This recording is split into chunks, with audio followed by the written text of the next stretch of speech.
Hello class 8th, welcome in A study. मैं हूं अरुण कुमार यादव। पिछली एक्सरसाइज में हमने 3.3 के क्वेश्चन नंबर 6 तक कर लिया था। तो यहाँ पे हम एक्सरसाइज 3.3 के क्वेश्चन नंबर 7 to 12 देखने वाले हैं। इससे पहले की वीडियोस के लिंक इस वीडियो के डिस्क्रिप्शन में, आप वहाँ से उनको देख सकते हैं। तो चलिए शुरुआत करते हैं क्वेश्चन नंबर 7 से। इस क्वेश्चन को पहले समझ लेते हैं। यहाँ पे बोला गया है the adjacent figure HOPE is a parallelogram, find the angle measures X, Y and Z, state the properties you use to find them. मतलब यहाँ पर HOPE एक पैरेललोग्राम है, इसमें हमें X, Y, Z की वैल्यू निकालनी है, कितनी कितनी होगी, और जिस भी प्रॉपर्टी का हम इस्तेमाल करेंगे वो हमें लिखनी है कि हमने ऐसा क्यों लिखा। ठीक, तो यहाँ पे आ जाओ यार। देखो यहाँ पे सबसे पहली बात, HOPE क्या है? एक पैरेललोग्राम है, इज अ पैरेललोग्राम। ठीक है, ये हमें गिवन है। तो अब देखो इसको हम कैसे करेंगे। यहाँ पे सबसे पहले हम ये एंगल फाइंड आउट अगर कर लें किसी तरह से, मान लो अगर ये मुझे पता लग जाए तो जितना ये होगा उतना ही ये होगा। क्यों? क्योंकि ये अपोजिट एंगल हो गए पैरेललोग्राम के। आपको पता है कि ये क्या है, ये एक पैरेललोग्राम है और पैरेललोग्राम में अपोजिट एंगल्स बराबर होते हैं। तो अगर ये मिल गया समझो x भी मिल गया। ठीक है, और हम ये एंगल बता कैसे सकते हैं? सीधी सी बात है, यहाँ पर देखोगे तो जो ये 70 है और जो ये वाला एंगल है ये लीनियर पेयर है। ठीक है, तो इसका नाम क्या हो सकता है? HOP। ठीक है ना, इस एंगल का नाम क्या हो जाएगा? HOP। तो मैं यहाँ पे लिख सकता हूँ angle HOP plus 70 degree is equal to आना चाहिए 180 डिग्री, क्योंकि यह है लीनियर पेयर। फिर से समझ लो एक बार और, जिसको समझ में ना आया हो। मैं इस एंगल को, ठीक है ना, इस एंगल को बोल रहा हूँ HOP। ठीक है, और ये है 70। दोनों को मिला के क्या बन रहा है? 180, क्योंकि एक स्ट्रेट लाइन हमें यहाँ पे मिल रही है, तो मतलब ये लीनियर पेयर हो गए। ठीक, तो यहाँ से मैं कह सकता हूँ कि एंगल HOP जो होगा वो 180 माइनस में 70 यानी कि 110 डिग्री हो गया। ठीक है, तो HOP कितना मिल गया? 110 डिग्री। मैं यहाँ पे लिख देता हूँ, ये कितना मिल गया? 110 डिग्री। अब जैसे ये मिला तो मैं लिख सकता हूँ कि भाई जो x होगा, ठीक है, जो x होगा वो बराबर होगा एंगल HOP के। क्यों होगा? क्योंकि अपोजिट एंगल्स जो होते हैं, अपोजिट एंगल्स ऑफ पैरेललोग्राम वो बराबर होते हैं। फिर से समझ लो, देखो ये पैरेललोग्राम था तो ये वाला एंगल x और ये वाला यानी कि HOP, ये पैरेललोग्राम के आमने सामने के एंगल हैं, यानी अपोजिट एंगल हैं जो कि बराबर होते हैं। ठीक है, तो यहाँ से मैं कह सकता हूँ कि x की वैल्यू आ गई HOP के बराबर। HOP हमने पहले से निकाल के रखा हुआ है 110। ठीक है, तो यहाँ से मिल गया x। ठीक, अब जैसे ही मुझे x पता लग गया, ठीक है, अब मैं क्या करूँगा? देखो अब मैं बोल सकता हूँ कि ये वाला एंगल जो H है और ये जो एंगल E है, इन दोनों को जोड़ के आएगा 180, एडजेसेंट एंगल ऑफ पैरेललोग्राम। ठीक है, मैं क्या बोल रहा हूँ फिर समझ लो। ये पूरे एंगल को मैं बोल रहा हूँ एंगल H, और इस पूरे को बोल रहा हूँ एंगल E। तो एंगल E बोलो या X बोलो, एक ही बात है यहाँ पे, है ना, E का ही मेजर X है। तो एंगल E प्लस H मतलब दोनों मिला के 40 और Z दोनों मिला के पूरा H बन रहा है। ठीक है, इन दोनों को जोड़ के 180 आएगा, क्योंकि हमने पढ़ा हुआ है कि पैरेललोग्राम के साथ साथ वाले एंगल यानी एडजेसेंट एंगल को जोड़ के आता है 180। ठीक है, तो मैं इसको क्या करता हूँ, देखो इसको जरा फिगर को नीचे लेके आता हूँ यहाँ पर। अब देखो, अब आपको ज़्यादा समझ में आएगा। मैंने यहाँ पे लिखा एंगल E या X भी लिख सकते हो आप डायरेक्ट, प्लस एंगल H बराबर में 180 डिग्री। ठीक है, क्यों लिखा हमने ऐसा? हमें प्रॉपर्टी भी लिखनी है, तो यहाँ पे हम लिखेंगे एडजेसेंट एंगल ऑफ पैरेललोग्राम। ठीक है, जो सम होता है एडजेसेंट एंगल का पैरेललोग्राम में वो 180 होता है। जैसे अगर ये पैरेललोग्राम है तो ये वाला एंगल प्लस ये वाला एंगल जोड़ के 180 आएगा। तो ये एंगल E, ये वाला एंगल क्या है? H। ठीक है, तो अब देखो E पे क्या बन रहा है? X, तो X लिख दिया, प्लस जो H है एच पे 40 प्लस जेड, ठीक है 40 प्लस जेड मिलके बना रहे हैं, बराबर है 180। एक्स की वैल्यू अपने को पता है 110, तो एक्स की वैल्यू यहाँ से 110 उठा के यहाँ पे रख दो, प्लस में 40 प्लस में एंगल जेड बराबर 180, तो 110 और 40 यानी 150 प्लस में angle Z is equal to 180, तो जेड की वैल्यू आ गई 150, माइनस में जाएगा 180 माइनस 150 करोगे तो 30 डिग्री मिल जाएगा, ठीक है। तो जेड भी मिल गया 30। अब इसके बाद जो यहाँ पे एंगल वाई है, सीधा सीधा वाई जो होगा, ठीक है, वो किसके बराबर हो जाएगा, वो बराबर हो जाएगा एंगल ई एच पी के, ई एच पी के। क्या कारण लिखोगे, यहाँ पे लिखोगे इंटीरियर ऑल्टरनेट एंगल्स। अच्छा, ये इंटीरियर ऑल्टरनेट एंगल कैसे हुए, जिसको समझ में नहीं आया समझ लो एक बार। देखो मैं किसकी बात कर रहा हूँ, मैं बात कर रहा हूँ ये जो एंगल वाई है यानी कि इसकी, और एंगल ई एच पी यानी कि ई से आप एच पे जाओ पी की तरफ चले जाओ यानी इसकी, ये वाला एंगल और ये वाला एंगल, ये ऑल्टरनेट एंगल है। कैसे, देखो ये चीज़ इसके पैरेलल होगी क्योंकि पैरेललोग्राम की अपोजिट साइड है तो पैरेलल होगी, ये ट्रांसवर्सल हो गई, तो एक एंगल इस तरफ एक एंगल इस तरफ, दोनों इंटरनल एंगल हैं तो इंटरनल ऑल्टरनेट एंगल हो गए, ठीक है। अब यहाँ से देखो यार y बराबर ई एच पी, ठीक है, ई एच पी ऑलरेडी कितना दिया गया है 40, तो y कितना हो जाएगा 40, ठीक है। ये क्वेश्चन भी आपको समझ में आ गया होगा, ठीक है, मतलब ये क्वेश्चन समझ में आ गया होगा। अगला देखो, अगला जो क्वेश्चन है काफ़ी इजी है, इसमें हमें दो फिगर दी गई हैं, एक है क्वाड्रिलेटरल GUNS, दूसरा है क्वाड्रिलेटरल RUNS। यहाँ पे आप देख सकते हो GUNS ये भी एक पैरेललोग्राम है और RUNS ये भी एक पैरेललोग्राम है। हमें बोला गया है कि यहाँ पे x और y फाइंड करो, x और y, ठीक है।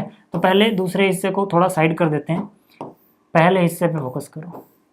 यहाँ पर देखो हम क्या लिख सकते हैं, x देखो आराम से निकल रहा है, क्यों, क्योंकि जो GS है वो UN के बराबर होगा, ठीक है। हम यहाँ पे क्या बोलेंगे, इन पैरेललोग्राम GUNS, ठीक है, GUNS में जो GS है, ठीक है, वो बराबर होगा UN के। क्यों बराबर होगा, क्योंकि हमें पता है पैरेललोग्राम में सामने सामने वाली साइड्स यानी अपोजिट साइड्स इक्वल होती हैं, बराबर होती हैं, तो यहाँ पे हम लिख देंगे opposite sides of parallelogram are equal, ठीक है। अब देखो GS जो है उसकी वैल्यू कितनी दी गई है, GS जो है इसका मेजरमेंट है 3x, ठीक है, तो GS की जगह मैंने लिख दिया 3x बराबर UN की वैल्यू कितनी दी गई है 18, तो 3x इक्वल टू 18, तो x इक्वल टू 18/3 यानी कि 6, ठीक है, तो x की वैल्यू आ गई 6।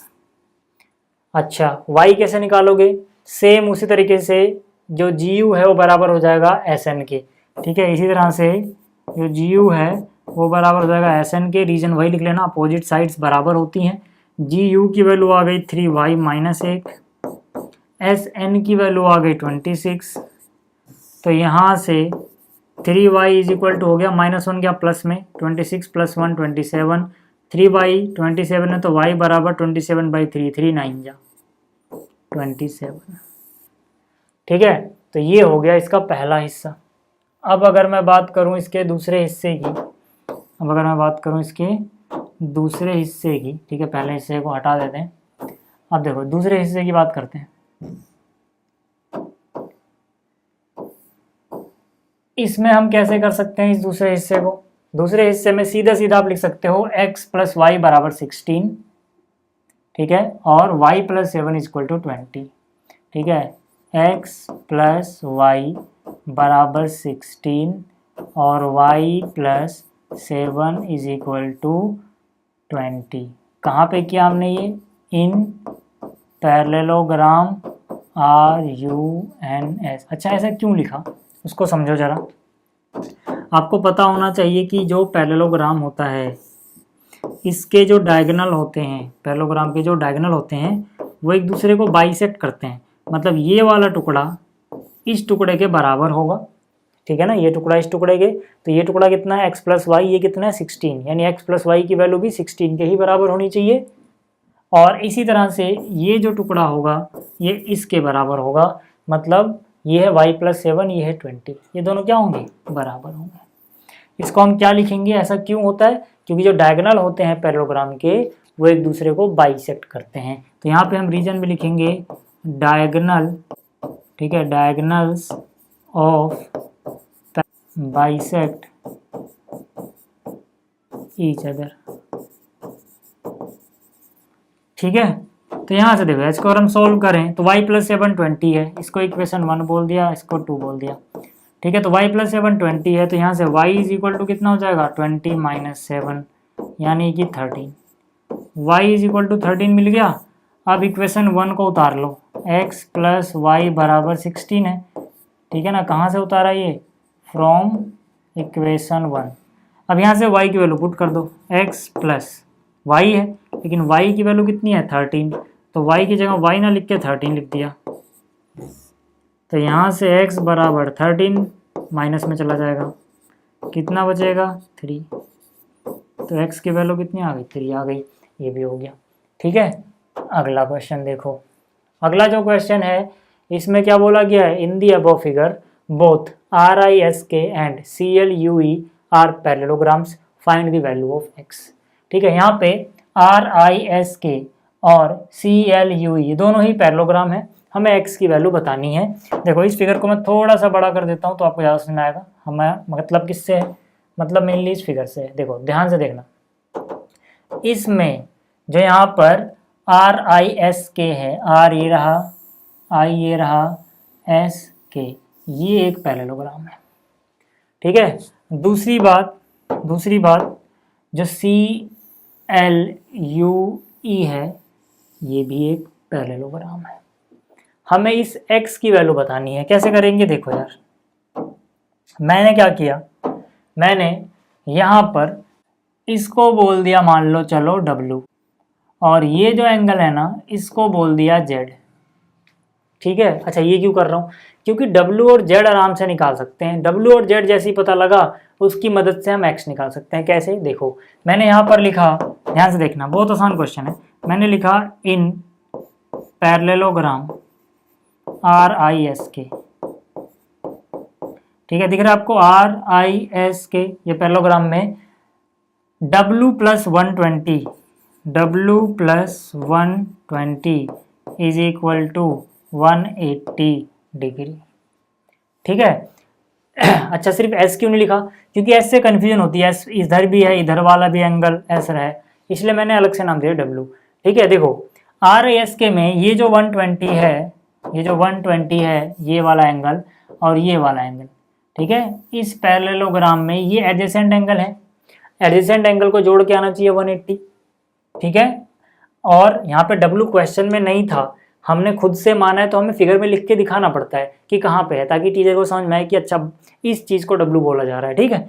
तो यहाँ से हम रीजन में इसका लिख देंगे, क्योंकि ये एडजेसेंट एंगल है इसलिए इन दोनों को जोड़ के 180 आया। यहाँ पे आप क्या लिखोगे, sum of adjacent angles of parallelogram is 180 degree,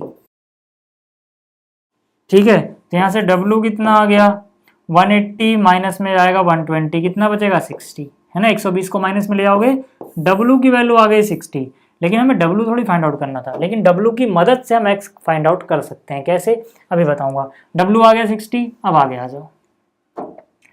अब मैंने लिखा इन पैरेललोग्राम CLUE, ठीक है। CLUE में देखो दिख रहा है आपको CLUE, इसकी बात की जा रही है। इसमें जो Z है वो सीधा सीधा किसके बराबर हो जाएगा 70 डिग्री के, क्योंकि ये अपोजिट एंगल्स हैं, यानी Z बराबर सीधा L मान लो, L, ठीक है ना, L की वैल्यू है 70 डिग्री।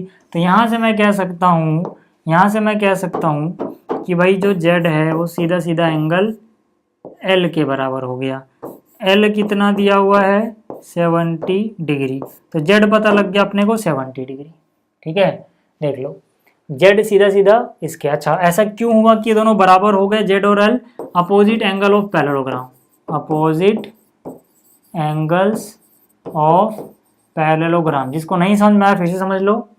ये पैरेललोग्राम है, जेड के सामने कौन है? एल, तो ये दोनों अपोजिट एंगल है, सामने सामने वाले एंगल हैं। पैरेललोग्राम में सामने वाले एंगल बराबर होते हैं, जिसको हम बोलते हैं अपोजिट एंगल ऑफ पैरेललोग्राम। ठीक है, तो जेड भी पता लग गया। अब देखो यार, अब इस ट्रायंगल में देखो, ठीक है, अब यहाँ पर x जमा डब्ल्यू जमा जेड, ये तीनों, इस जो ये छोटा सा ट्रायंगल आपको दिख रहा है, इसके इंटरनल एंगल है, तो इन तीनों को जोड़ के आएगा 180। ठीक है, तो इसकी आगे वाली कहानी मैं यहीं पे कर देता हूँ, आपको समझ में आ जाएगा। यहीं पे कर रहा हूँ, मैंने लिखा z plus W plus x बराबर 180 डिग्री। ठीक है, यहाँ पे आप रीजन में लिखोगे angle sum property of A triangle, triangle के तीनों एंगल का सम 180 डिग्री होता है। ठीक है ना, जेड डब्ल्यू और एक्स। अच्छा, जेड अपने को पता है, बिल्कुल पता है, अभी हमने निकाला है कितना? 70। डब्ल्यू अपने को पता है, बिल्कुल पता है, कितना निकाला है? 60। तो 70 और 60। ठीक है, तो यहाँ से जेड 70, डब्ल्यू 60, एक्स हमें फाइंड आउट करना है बराबर 180। तो 7 और 6 13 यानी 130 प्लस में एक्स बराबर 180। तो एक्स निकालोगे तो 130 माइनस में जाएगा, 180 में से 130 घटाओगे 50 बचेगा, मतलब हमारा फाइनल उत्तर आ जाएगा 50 डिग्री। ठीक है, तो उम्मीद कर रहा हूँ आपको ये भी समझ में आ गया होगा। चलो अगला क्वेश्चन देखो। अगला जो क्वेश्चन इसमें बोला गया, explain how this figure is a trapezium. ये जो फिगर दी गई है ये ट्रेपीजियम है कैसे? विच टू साइड्स आर पैरेलल, और कौन सी दो साइड्स आर पैरेलल हैं? तो यहाँ पे हम बोलेंगे कि भाई angle L plus angle M अगर हम देखें तो कितना आ रहा है? एंगल L कितना है? 80। ठीक है, यहाँ पे आप लिख लेना इन क्वाड्रिलेटरल KLMN, L 80 है, M कितना है भाई? M है 100। दोनों को जोड़ा जाए तो कितना आ गया? 180। ठीक है, अब दो एंगल को जोड़ के आ रहा है 180, लेकिन ये को इंटीरियर एंगल है। को इंटीरियर मतलब दो लाइनें हैं, ऐसी कोई लाइन काट रही है, इन दोनों एक ही तरफ के अंदर वाले एंगल है, को इंटीरियर एंगल है। ठीक है, और इनका सम आ गया 180। तो हम लिखेंगे बट दीज आर मतलब L और M आर को इंटीरियर एंगल्स।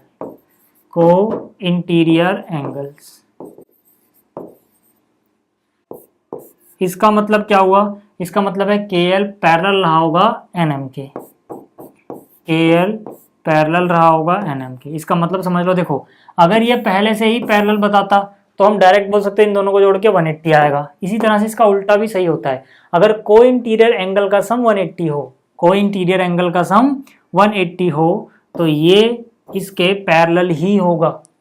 ठीक है, तो इसका मतलब KL पैरेलल होगा NM के। ठीक, और अगर ये पैरेलल है, इसका मतलब अगर ये पैरेलल है, इसका मतलब KLMN इज अ ट्रेपीजियम। हमसे यही तो पूछा था कि भाई ट्रेपीजियम है कैसे और कौन पैरेलल है, तो ये ट्रेपीजियम है, पैरेलल कौन है? KL और NM, KL और NM पैरेलल है। ठीक, ये भी हो गया। अगला क्वेश्चन देखो, अगला जो क्वेश्चन है इसमें हमें मेजर ऑफ एंगल C बताना है। C दिख रहा है आपको, ये रहा, ये बताना है। कब बताना है? जब AB पैरेलल है DC के। AB दिख रहा है आपको, ये रहा, DC दिख रहा है आपको, ये रहा। जैसे पिछले क्वेश्चन में सम 180 था तो ये पैरेलल होंगे, इसी तरह से अगर ये पैरेलल है तो इन दोनों का सम क्या होना चाहिए? 180 होना चाहिए। तो हम यहाँ पे बोलेंगे सीधा सीधी बात कि भाई जो AB है वो पैरेलल है DC के, इसका मतलब है कि angle B plus angle C बराबर होगा 180 के, क्योंकि ये को इंटीरियर एंगल्स है। ठीक है, मतलब पैरेलल साइड को जो ट्रांसवर्सल काट रही है उसके एक ही तरफ के अंदर वाले कोण, अंदर वाले एंगल, ये पैरेलल है, ये ट्रांसवर्सल है, इन दोनों को हम बोलेंगे को इंटीरियर एंगल्स। ठीक है, जिनका सम होता है 180। तो एंगल B अपने को पता है 120, मेजर ऑफ एंगल C निकल जाएगा यहाँ से। C कितना हो जाएगा? 120 माइनस जाएगा, कितना बचेगा? 60। यही हमें बताना था। ठीक है, अगला देखो क्वेश्चन नंबर 12। क्वेश्चन नंबर जो 12 है इसमें क्या बोला गया है, find the measure of angle P and angle S if SP is parallel to RQ। ठीक है, यहाँ पे एक बात बताई गई है कि जो SP है यानी कि ये साइड जो है देखो SP ये पैरेलल है RQ के, और हमसे पूछा गया है कि भैया P और S बता दो, यानी कि ये एंगल P कितना होगा, ये वाला एंगल S कितना होगा, ये बता दो। ठीक, उसके बाद बोला गया है if you find measure of angle R, अगर तुम्हें एंगल R पता हो, is there more than one method to find angle P, क्या P को फाइंड आउट करने के और भी तरीके हैं। ठीक है, तो यहाँ पर देखो अपने पास क्या है, जो ये क्वाड्रिलेटरल है, ठीक है, PQRS, इसमें जो R है देखो इस पे ऐसा निशान बना है, मतलब ये 90 डिग्री दिया गया है। ठीक है, ये कितना है 90 डिग्री और ये है 130 डिग्री। तो यहाँ पे जो दिया है पहले मैं वो लिख लेता हूँ। यहाँ पे मेजर ऑफ एंगल R कितना है 90 degree and major of angle Q कितना है 130 डिग्री।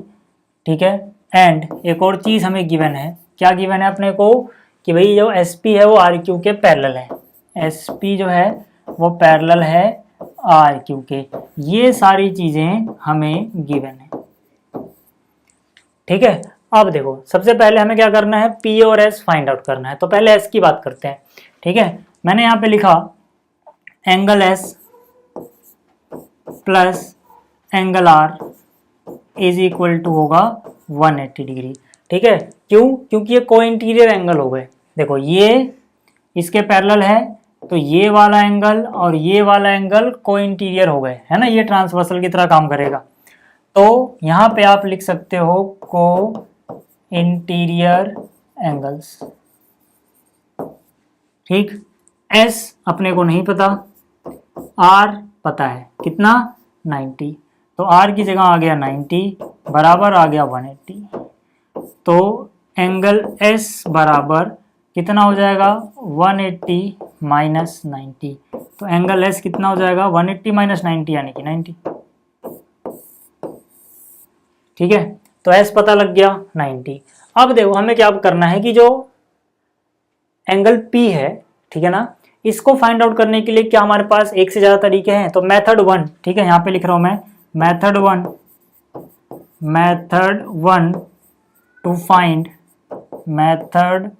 Find angle P। कैसे निकल सकता है, एक तरीका तो देखो ये है, एक तरीका तो ये है कि angle P plus angle Q बराबर होगा 180 डिग्री के। ठीक है, इस फिगर को थोड़ा नीचे कर लेता हूं मैं। देखो मेथड 1 एंगल P को पता लगाना क्या है कि P प्लस Q 180 आएगा, इनको जोड़ के क्यों आएगा, रीजन सेम रहेगा, को इंटीरियर एंगल्स, को इंटीरियर एंगल्स। कैसे देख लो एक बार, यहाँ पर ये फिर से इसके पैरेलल है, अब इस बार इसको ट्रांसवर्सल समझो, तो ये वाला एंगल और ये वाला एंगल को इंटीरियर एंगल हो गए। ठीक है ना, मतलब ट्रांसवर्सल के एक ही तरफ के इंटरनल एंगल पैरेलल साइड के बिल्कुल बीच में होने चाहिए। तो यहाँ से ये हो गया। अब P अपने को निकालना है, Q अपने को ऑलरेडी गिवन है 130 बराबर आ गया 180। तो यहाँ से P की वैल्यू आई 130 माइनस में जाएगा 50 बच जाएगा, तो P आ गया 50। ये तो हुआ मेथड 1। ठीक है, अब यहाँ मैं लिख रहा हूँ मेथड 2। ठीक है, दूसरा तरीका क्या होगा, method 2 to find angle P। ठीक है, P को फाइंड करने का दूसरा तरीका क्या होगा, देखो दूसरा तरीका होगा इन क्वाड्रिलेटरल PQRS। PQRS में हम क्या करेंगे, अगर क्वाड्रिलेटरल के एंगल सम प्रॉपर्टी लगा दें तो भी निकल जाएगा। कैसे, यहाँ पर angle P plus angle Q plus angle R plus angle S करें हम, तो क्वाड्रिलेटर के चारों एंगल का सम कितना होता है 360। तो यहाँ पे मैंने लिखा angle P plus angle Q plus angle R plus angle S बराबर 360। यहाँ पे आप लिख सकते हो angle sum property of a quadrilateral, या फिर क्वाड्रिलेटरल के चारों इंटरनल एंगल का सम 360 होता है। ठीक है, तो P अपने को फाइंड आउट करना है दूसरे तरीके से, Q 130 दिया गया था, एंगल S हमने फाइंड आउट कर लिया था, ऊपर देख लो चाहे, S कितना है 90, तो S की जगह 90 लिख दिया। ठीक है। अच्छा PQRS, यहाँ पे क्या आना चाहिए R, S 2 बार लिख दिया तो यहाँ पे R आएगा फिर S आएगा, ठीक है। तो R भी 90 है और S भी 90 है, ठीक। तो यहाँ से एंगल P प्लस यहाँ से 90 और 30 जोड़ो तो कितना हो जाएगा, 9 3 12 यानी कि 220, 220 में 90 जोड़ो कितना हो जाएगा 310 बराबर कितना 360, ठीक है। इसको माइनस में ले जाओगे अगेन P की वैल्यू कितनी हो जाएगी 50 डिग्री, है ना, ये माइनस में जाएगा 360 माइनस 310 50 बच जाएगा। तो ये था इसका मेथड 2, ठीक है ना, P को फाइंड आउट करने का। तो उम्मीद कर रहा हूँ आपको ये सारे सवाल समझ में आ गए होंगे। इस वीडियो में इतना ही, जल्दी मिलेंगे अगली वीडियो में। Thanks for watching.